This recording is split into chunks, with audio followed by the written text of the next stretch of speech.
live at 10. A dramatic end to an Amber Alert investigation out of Santa Maria. Shots fired in SLO County. The suspect is dead. The boy is safe. It's our top story tonight. Good evening. I'm Scott Hennessy. Melissa has the night off. This is the man who died from gunfire in Tarzana this evening. 48-year-old Konstantin Morozov is dead. SLO County CHP confirming tonight his 9-year-old son Daniel is safe and sound. The man fled with his son after allegedly killing his ex-wife, the boy's mother, Natalia Morozova, at her apartment complex on North College Drive in Santa Maria last night. Morozov's abandoned Jeep was found in Santa Barbara this morning. Konstantin Morozov allegedly shot and killed the woman we believe to be his ex-wife and the boy's mother, Natalia Morozova, at her Santa Maria apartment complex last night. Police responding to a domestic dispute at the Arbelina Apartments on the 200 block of North College Drive just before 9 o'clock last night. A close friend has told Fox 11 News that Natalia Morozova is the woman who died, although authorities have yet to make that news official. Our Fox 11 News team has been following this developing story all day, and tonight we bring you team coverage. Sean Larson live in Santa Maria. He spoke with a man who was recently in the care of the suspected killer. We have learned tonight that Konstantin Morozov was a nurse. We begin, though, with Vicki Nguyen, who is live in Tarzana, where an undercover police operation found the man who abducted his son. That's right, Scott. That is exactly what we learned from the press conference that just happened less than an hour ago. Now, the murder suspect, as well as the Amber Alert suspect, is dead tonight. He was taken to a nearby local hospital, and he actually succumbed to his injuries. But the little 9-year-old boy that was part of this whole case is safe tonight, and he is in the care of Child Protective Services. Now, this all happened last night. Within 24 hours, this little boy has gone through a major ordeal. Now, we found his car was found, or one of his getaway cars was found in Santa Barbara this morning, and we were there at the scene as police officers and detectives combed the area looking for evidence, looking for any signs that could lead them to Morozov, as well as his 9-year-old son Daniel. Now, this led us to this place here in Tarzana tonight, and at the press conference there was actually someone from the FBI, LAPD, as well as Santa Maria PD, who talked to us about how they got so many tips over the last 24 hours coming from people in the community, as well as people they interviewed that knew the family. And we took some time to speak to Detective Andrew Bryce from the Santa Maria Police Department. We had a variety of sources, tips, whether they were due to the Amber Alert from folks just seeing cars or seeing people that looked, similar or whatever it may be. And then talking to, obviously, everybody involved, family member-wise and things like that, we were able to develop this location. Because we were in Santa Maria, we weren't able to come right away. We kind of passed it off to the FBI Fugitive Task Force. And earlier at the press conference, we got a lot of questions answered, however, not all of them. We do know that the officers that were involved in the shooting with Morozov have not been interviewed yet. And also the little 9-year-old boy as well, he has not been talked to. He is in Child Protective Services, and he will stay there until they find a suitable, responsible adult to take him in. However, the officers that were on scene, they were not able to tell their leaders or commanders what happened yet. They did not tell us whether or not the suspect was the one that started the shooting. However, they believe that there was a weapon that he owned was found in this area behind me in this neighborhood of Lindley Avenue. Now, this street remains blocked off from people, and in the background there are rows of cars as well as an RV.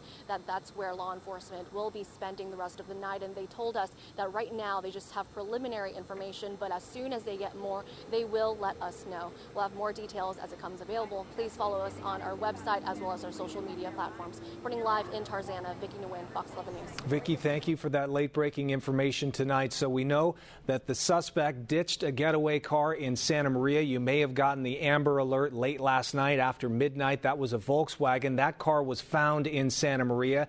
Then it was a Jeep that was found in Santa Barbara. We don't know how he got to Tarzana, but those details still coming in tonight. You heard Vicki say they haven't actually interviewed the officers who responded on scene scene, to that tip, to that apartment complex in Tarzana. But just to reiterate tonight, the 9-year-old boy is okay. We have been learning a lot about the victim and her son in this tragedy. Again, according to the family friend, that is the family situation here. But we don't know a lot about the suspect, Konstantin Morozov, who is believed to have shot and killed his ex-wife. KCOI 12's Sean Larson spoke exclusively with a man who is giving us some insight into who Morozov is. Sean is live for us in Santa Maria tonight. Sean? Scott, we're learning a lot more about who he was tonight. We now know that he was a registered nurse with Marion Regional Medical Center. Earlier, I spoke with a man who knew him. I'm talking about Javier Romero. He's asking that we don't identify him by face. We just shot his hands. Now, Javier Romero tells us that last year he suffered a foot injury and needed some at-home medical help. It was Konstantin Morozov, the suspected killer, who was Romero's at-home nurse. He tells me that he heard the Amber Alert last night. He thought the Volkswagen Golf sounded familiar.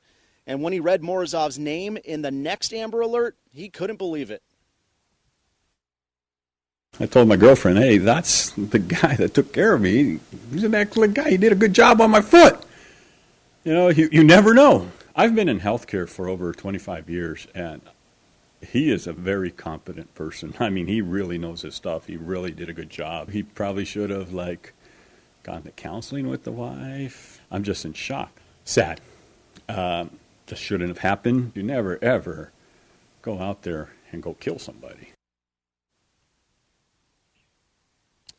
And Romero told me that Morozov is from the Ukraine and that he had an advanced degree from his home country.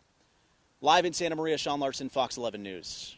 All right, Sean, thank you very much. Friends of the boy's mother, Natalia Morozova, say that she is from Russia and did not have any family in Santa Maria. Fox 11 News spoke to one of Natalia's friends today. Irina Malkmus says that she is heartbroken. She says that she has more questions than answers. Speaking with our Amanda Valdez, she says Natalia's ex-husband, Konstantin Morozov, shot and killed her Monday night in Santa Maria. She was happy. She found a job, and he couldn't accept it. He told her that he will kill her if she will not let the situation going on like he wants. And again, that man there shot and has died tonight in the Los Angeles area. Earlier this evening, the Santa Maria community gathered to offer their prayers for Natalia Morozova and her son. The service was at the Orthodox Church of the Annunciation. Dozens of supporters got together to honor the memory of Miss Morozova. The kidnapped boy, Daniel Morozov, is enrolled as a third-grade student at Pine Grove Elementary in Orkut, and today the Orkut School District sent out a letter telling parents about what was happening. Counselors on hand to speak with any students or staff who needed it, and they will be there through the rest of the week. There was also a heavier police presence on campus today. It's just a reminder that we have to continue to focus on meeting the needs of our students and our staff and maintaining safety. And that always remains a number one priority in the Orkut School District. A back-to-school night event took place at Pine Grove Elementary this evening, where school officials walked parents through security protocols and answered questions. And again, to reiterate Vicky's report, that boy is in the protection of Child Protective Services tonight. This story has been unfolding all day long. Fox 11 News has been on the forefront of the latest developments. We will continue to bring you the latest. You can go to myfox11.com to get all the information on this tragic story. All right, time to switch gears now to talk about the weather. Things cleared up a little bit this morning, but some changes tonight. Let's go to the First Alert Weather Center and Chief Meteorologist Alan Rose. Yeah, Scott, after a day of sunshine and some warmer temperatures, things are already clouding over tonight. And it looks like tomorrow we're sort of back to that marine layer pattern, at least for a couple of days. But today, if you were missing the warmth, you found it. 98 in Paso Robles, 88 in Santa Ynez. We saw 80s in Santa Barbara and San Luis Obispo, and highs in the upper 70s in Santa Maria. Outside right now, Santa Maria, some low clouds and fog, 61 degrees with some pleasant breezes out of the west-northwest at about 10 miles per hour. Down to 57 degrees in Santa Ynez, still some 70s in those interior valleys.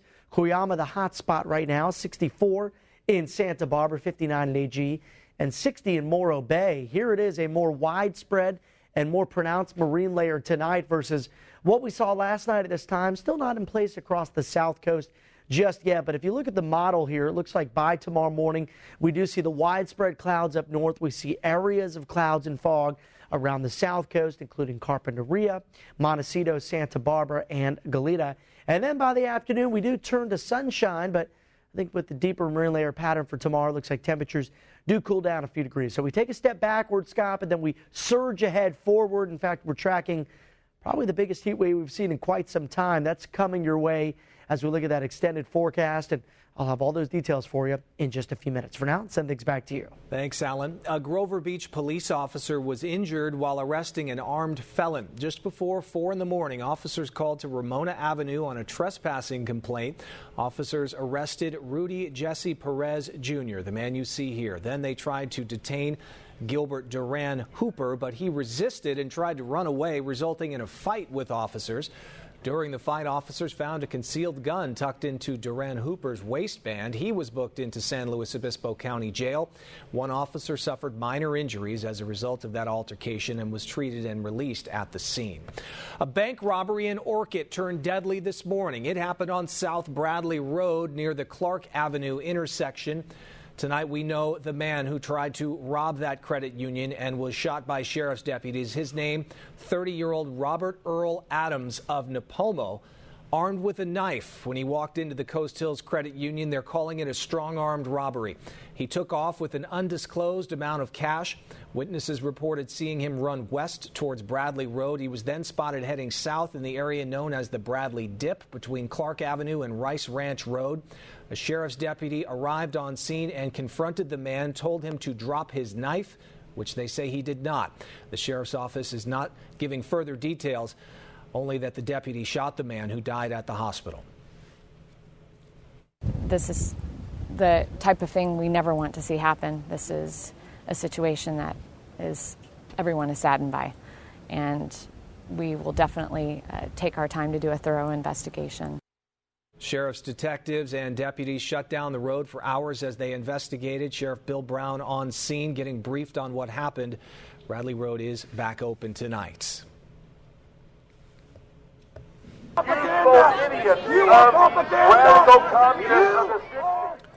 Chaos erupting outside the Phoenix Convention Center tonight after President Trump's rally came to an end. Thousands of people filling the streets. Police were forced to deploy pepper balls and tear gas into the crowd, reportedly because people were throwing rocks and bottles at police. Many called upon the president to delay his rally to tout tougher border control, with fears the demonstrations could turn violent like in Charlottesville, Virginia earlier this month. No fatalities tonight, but there was some violence and some disorderly conduct on the streets. The president's visit coming just a day after he announced his decision to deepen U.S. involvement in Afghanistan and as racial tensions run high across the nation. Chris Martinez has the latest from Phoenix. President Trump returned to Phoenix for the first time since taking office. It is finally time to rebuild our country, to take care of our people. He was fresh off a tour of a Border Patrol center near the Mexican border. We are building a wall on the southern border, which is absolutely necessary. As Trump supporters filed into the arena, I'm happy with the jobs that he's producing. Protesters marched through the streets to denounce the president's previous views on Charlottesville. I'm really doing this to show you how dishonest these people are. The president read parts of his controversial remarks on the violence before the crowd and blamed the media for being dishonest. Then I said, racism is evil. Did they report that I said that racism is evil? You know why? Because they are very dishonest people. The mayor of Phoenix had asked President Trump to delay his visit here as a way to keep the peace. Many demonstrators outside the arena expressed outrage that the president is considering pardoning former Maricopa County Sheriff Joe Arpaio after he was recently convicted of carrying out illegal traffic patrols targeting immigrants. Mr. Trump dropped a big hint. He should have had a jury, but you know what? I'll make a prediction. I think he's going to be just fine, okay? The state's two Republican senators, John McCain and Jeff Flake, have publicly clashed with the president in recent days. The president issued a veiled critique of both of them without mentioning the senators by name. Chris Martinez, Phoenix, Arizona. Y'all had multiple opportunities to intervene, and you did not intervene one time. We told y'all exactly what y'all needed to do, and y'all did nothing. Some citizens of Charlottesville are irate. Tonight they want the city to take responsibility for the deadly protest that took place earlier this month. Hundreds of people packed into a city council meeting, the first one since the white supremacist rally that left one woman dead. Somebody's got to be held accountable for not only the blood of those 3 lives, but for every injury that happened this past weekend. And I will be damned if I see another one of my brothers or sisters get beaten or die. 2 police officers were killed when a helicopter crashed that was responding to the rally. Councilors and city staff fled the room as protesters jumped up where council sits with a banner saying "Blood on your hands." Charlottesville police were called in, arresting 3 people. No word on when the city will hold another public meeting. This is racism. This is xenophobia. And there is no place for any of it in Berkeley or anywhere else in our great country. Berkeley's mayor sending a warning to those planning on participating in a so-called anti-Marxist rally, which is planned for this Sunday. The rally's organizer is a transgender woman who says she will accept no violence this weekend. The rally comes just as State Senator Nancy Skinner has introduced legislation to expand California's hate crime law. To a traffic alert now, Caltrans warning you about hazardous trees on your drive. More than 100 million California trees are dead or dying, many growing along our state's highways. Now, Caltrans plans to mark the hazardous trees, and if they're on private property, seek the owner's permission to remove them. Caltrans has already removed 107,000 hazardous trees. It plans to take out 54,000 more by next summer. Act fast to get your cat spayed or neutered for free. Santa Barbara County Responsible Pet Ownership Alliance holding its annual Beat the Heat Spay and Neuter campaign.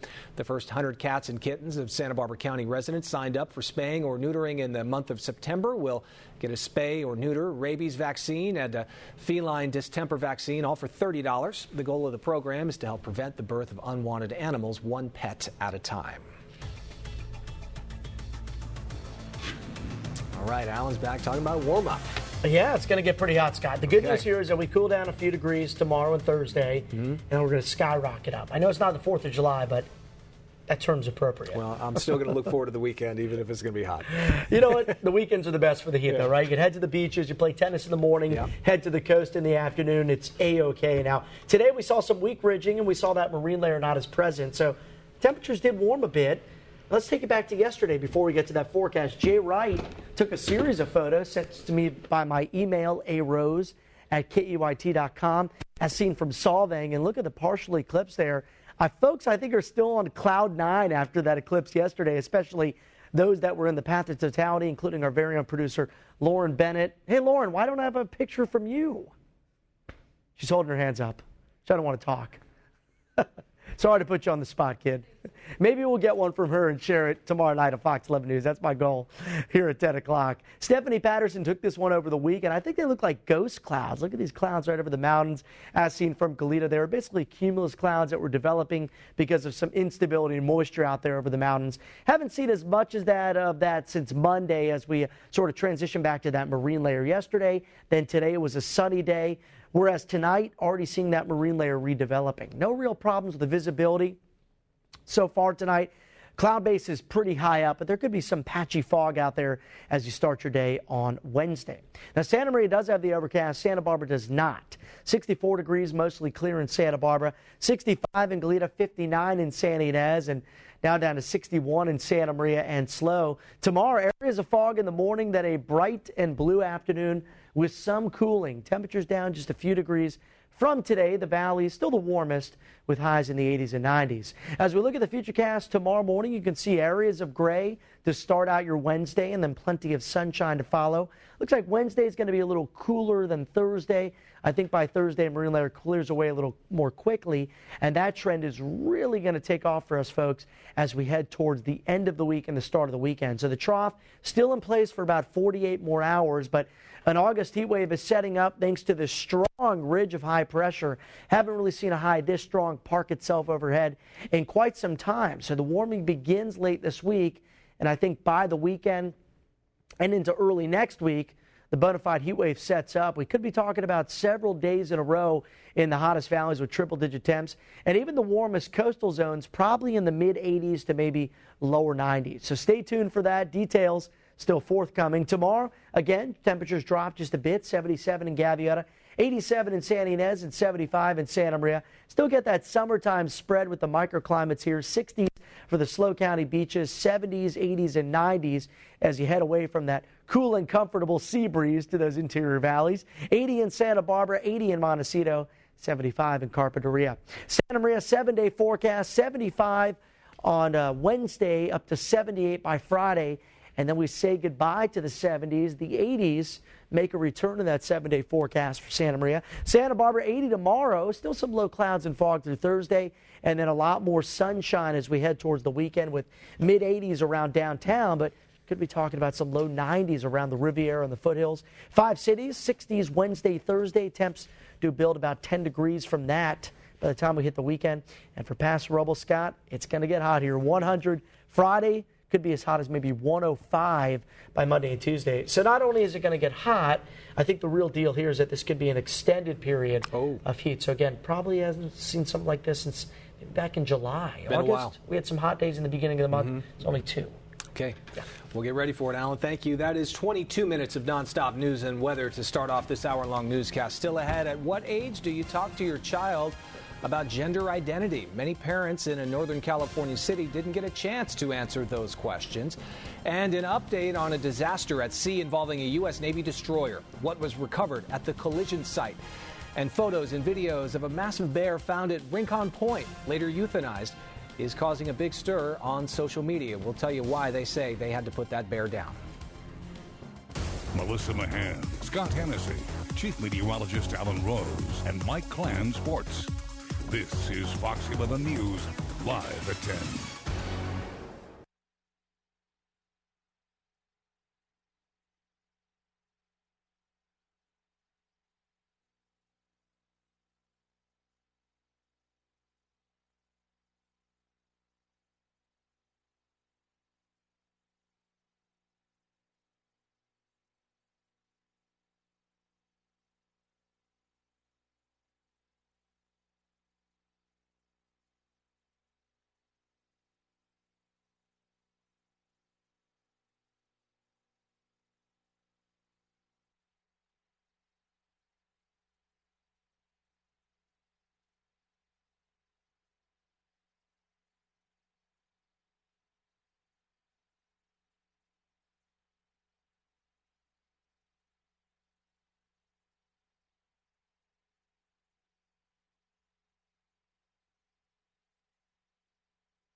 I think it is worth noting that we have had no missile launches or provocative acts on the part of North Korea since the unanimous adoption of the UN Security Council resolution.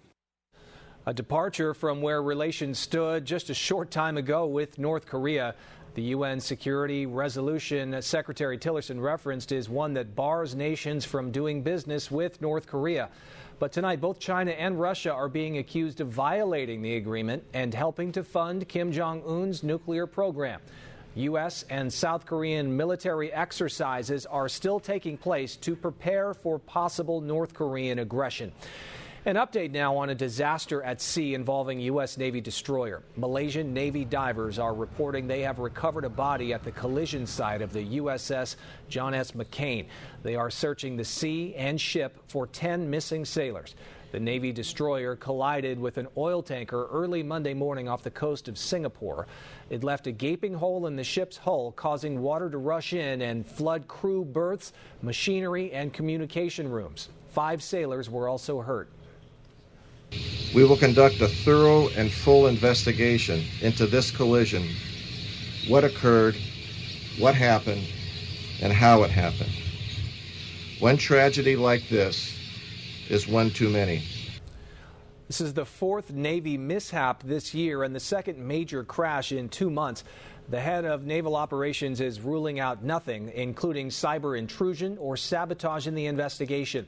The Navy has ordered a temporary halt in operations for all Navy ships until further notice. Parents in Northern California are upset after a teacher discussed gender identity to the students in her kindergarten class. It was never my intent to harm any students, only to support them through a difficult situation. The teacher defended her actions by saying she read 2 books that were given to her by a transgender child going through transition. The kindergartners came home very confused about whether or not you can pick your gender, whether or not they really were a boy or a girl. My daughter went home crying, shaking, so afraid that she could turn into a boy. Parents say besides the books, the transgender student also changed clothes during class to reveal her true gender. One teacher says this issue heads in the direction of banned books inside the classroom. More to come on Fox 11 News tonight at 10. In less than 6 years, 11 inmates have died at the San Luis Obispo County Jail. The sheriff addressed those problems tonight, and Fox 11 News was there. Plus, photos and video of a massive bear found at Rincon Point, later euthanized, causing a big stir on social media. Stay with us.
Fox 11, the #1 local news at 10.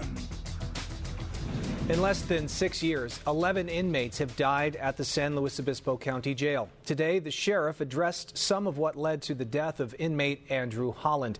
He died while being held in a restraint chair, and the family reached a settlement with the county that was for millions of dollars.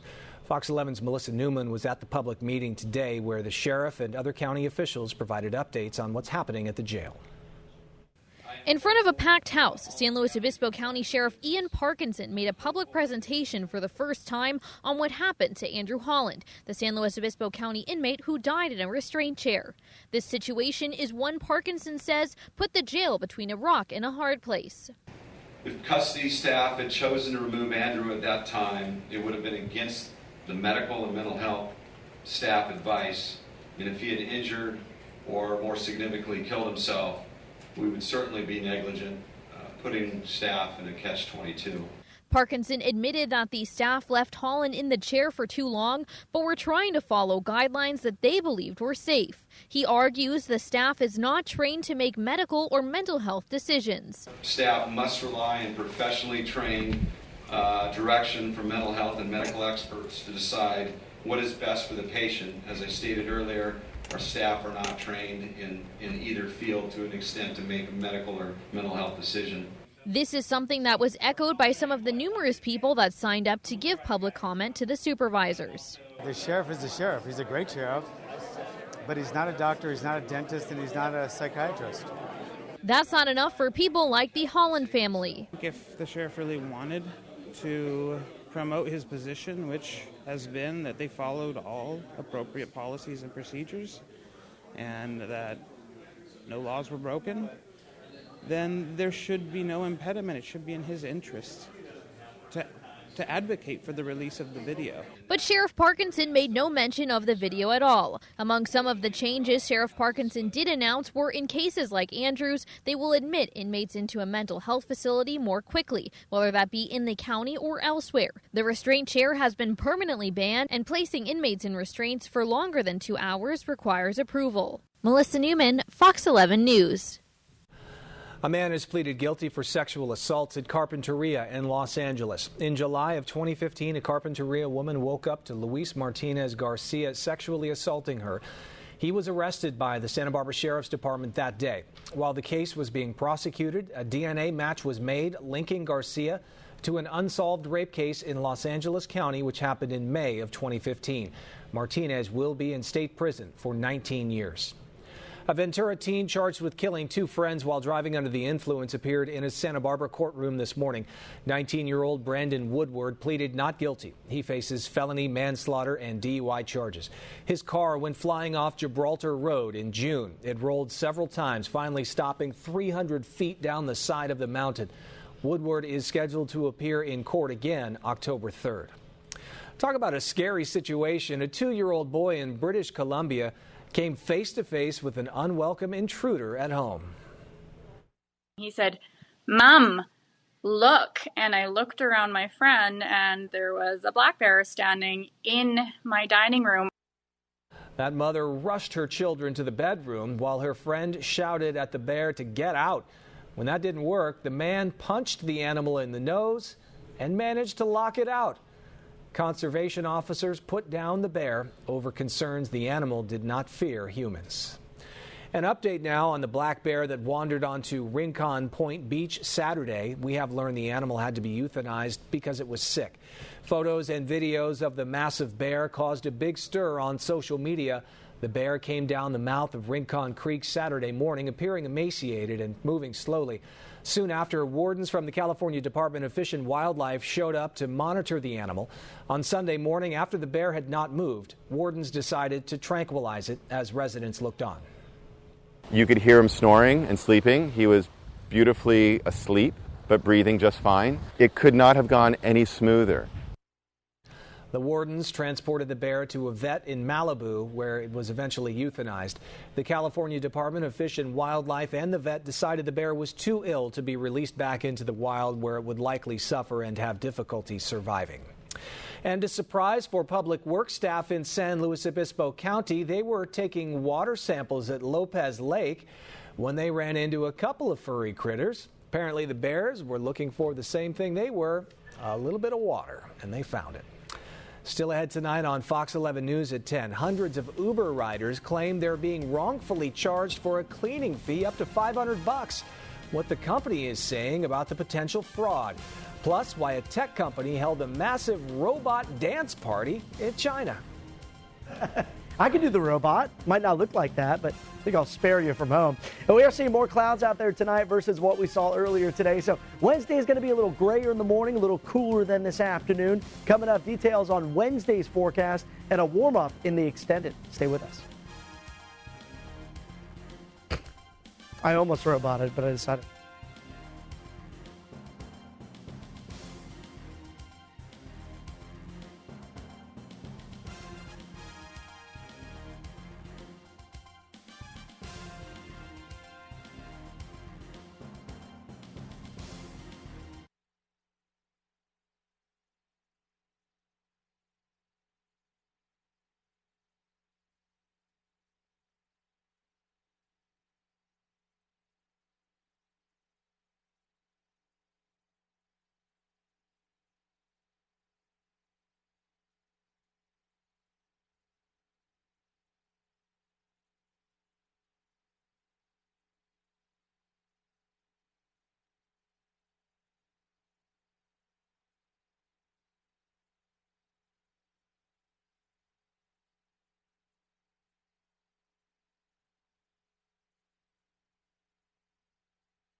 The head of the Federal Trade Commission says the agency wants to take a closer look at artificial intelligence as a way for the U.S. to compete with cheap labor overseas. The department citing government data, which says by adding over 136,000 robots to factory floors, U.S. companies created 894,000 new manufacturing jobs over the last 7 years. I think robotics has had a positive impact on U.S. manufacturing by creating better, safer, and higher-paying jobs for American workers. Instead of doing away with a job, we still have to have someone to be able to operate that robot. We have to have someone to be able to program that robot and someone to be able to work on it. Got to learn how to work the robots. That's a different way to look at it. Rick Maroney runs the Robotics Technology Park in Alabama. He also notes robots need human assistance. The logic the Federal Trade Commission is employing is the more robots, the more technical jobs will be created. A consumer alert now. Uber is investigating hundreds of cases where riders say they were wrongfully charged for a cleaning fee. On top of the hundreds of direct complaints, the Better Business Bureau tells us they've received more than 130 complaints. Cleaning fees can cost a rider up to $500. If you are a ride-sharing customer, here is advice from a woman who was wrongfully charged and after filing a case was refunded. My advice for other people would be to take a video every time you get out of your Uber. Uber is aware of these disputes and issued this statement, reading in part, "We are actively looking into reports where fraud may be detected and will take the appropriate actions on those accounts." Coming up next, we will take you to a massive robot dance party in China, but it wasn't just for fun. What the tech company behind it was trying to accomplish.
And skies are turning cloudy tonight after all that sunshine this afternoon. That sets us up for a cooler day on Wednesday. Stay tuned. I'll have that forecast when we come back.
This year's World Robot Conference began in Beijing today, featuring the world's major areas of robotic research. That's a good one right there. Innovation displayed as well. China is one of the largest markets for industrial robots. A tech company held a massive robot dance party in China, not only for the fun of it, but to reach a new world record. They are now in the books. 1,069 pint-sized robots, all named Dobie, apparently, boogied in unison in China, setting a new world record for the most robots dancing simultaneously. A central control system was used to execute the synchronized robot routine. Guinness was on hand to confirm the funky robotic feat. So whatever dance they're doing, you got to call it the robot, right? Hey, yeah, you do. But it's not as good as this robot. Oh, what's as good as that? Hey. We could watch that all night. We don't want people to change the channel. Right. You could probably watch it all night. You can robot your way over to the 7-day forecast. I will. Right? Yeah. I will. And before I robot my way there, I want to show a few new photos again. This one, you remember I just talked about Lauren Bennett, our producer. Producer, not too often I get to embarrass our producers on camera. I do it all the time behind the scenes, trust me. Always joking around with them. But this is Lauren with her family. This is sister Taylor and her mom Joni. And they went to Alliance, Nebraska. Now, her dad actually witnessed. She was there yesterday? She was there yesterday. She flew back. She's here now. Yeah, flew back last night. She's here today. So Lauren's dad actually witnessed the eclipse in Oregon back in the 70s, well before the girls were born. And he made it his goal. He said, I want the girls to experience this in the path of totality. And here they are. And Lauren says her dad even shed a few tears. So definitely sweet stuff out there. And Lauren, thanks for playing along and sharing the photo with me. Another viewer photo. I think this one is absolutely spectacular. Theodore Von Rigel. And this is why we live here, folks. This is Butterfly Beach, Santa Barbara South Coast, Montecito right near the Biltmore, and that is just a spectacular setting. That one was taken over the weekend, sent to me by email. Santa Barbara today, 82 degrees after a nice and pleasantly cool start to the day at 60. Even Santa Maria was down to the 50s this morning, but warmed above average thanks to all that sunshine. Today, pretty much, there wasn't any of that marine layer up until a few hours ago. Now we are seeing the low clouds and fog filtering into the central coast. Not yet here in Santa Barbara, but I think within the next few hours, we'll begin to see at least areas or patches of gray. You can see temperatures up down the coast in the 60s and some upper 50s out there. The warm spot still Cuyama at 70 degrees. Now take a look at the futurecast. Let's put it into motion. Stop it tomorrow morning. You can see a lot of widespread gray to the north. Areas of clouds and fog from Oxnard up to Carp and Santa Barbara. South coast clears pretty quickly, might linger a little bit into the afternoon right here towards Vandenberg and perhaps Surf Beach. And then another rebound of this marine layer Thursday morning. So expect to see more of that gray. But by Thursday afternoon, high pressure begins to build in, and that means the clouds will clear away quicker, and that sets the stage for a warmer end to the week. Trough low pressure still in control tonight, but weakening. High pressure builds in behind it. And this is really setting the stage, folks, for pretty impressive heat wave. I think things start to warm late this week, as we mentioned here, but by the weekend and early next week, this could be maybe a series of days, probably a long duration at that, of temps into the 90s and triple digits in the valleys. Probably going to see 80s to low 90s in the warmest coastal spots as well. Tomorrow, enjoy the little bit of relief we'll see. Temperatures here, 60s and 70s around Vandenberg and Lompoc, mid-70s in Santa Maria and Nipomo. We'll see 67 in Pismo. 78 in SLO, 93 in Paso, 75 in Carp, and 80 Montecito and Santa Barbara. Santa Maria 7-day forecast. Here comes the warm-up. It's sort of gradual at first, but by the weekend we're in the 80s, and by early next week, could see some mid-80s in Santa Maria. It's been a while since we've been that warm. Lompoc area 70s right on through the weekend, but building to the 80s maybe by Sunday, if not early next week. Looking at San Luis Obispo, 78 tomorrow, 80 then 82. By next Monday, highs around 87 degrees and SLO. And Santa Ynez Valley, here we'll see upper 80s tomorrow, then gradually moving into the 90s and eventually talking about some upper 90s, maybe even triple digits. Santa Ynez, I think one of the spots that'll see it is Paso Robles. Temps by the weekend here between 100 and 105. So the heat is coming.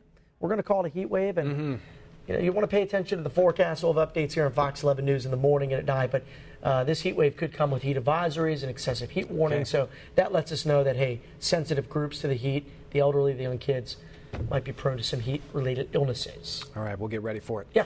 Thanks, Alan. Next in sports tonight, trading places. 2 NBA star point guards are swapped in a blockbuster NBA deal. And the Dodgers put 2 more players on the disabled list, but they keep hurting their opponents. Mike's up next with sports.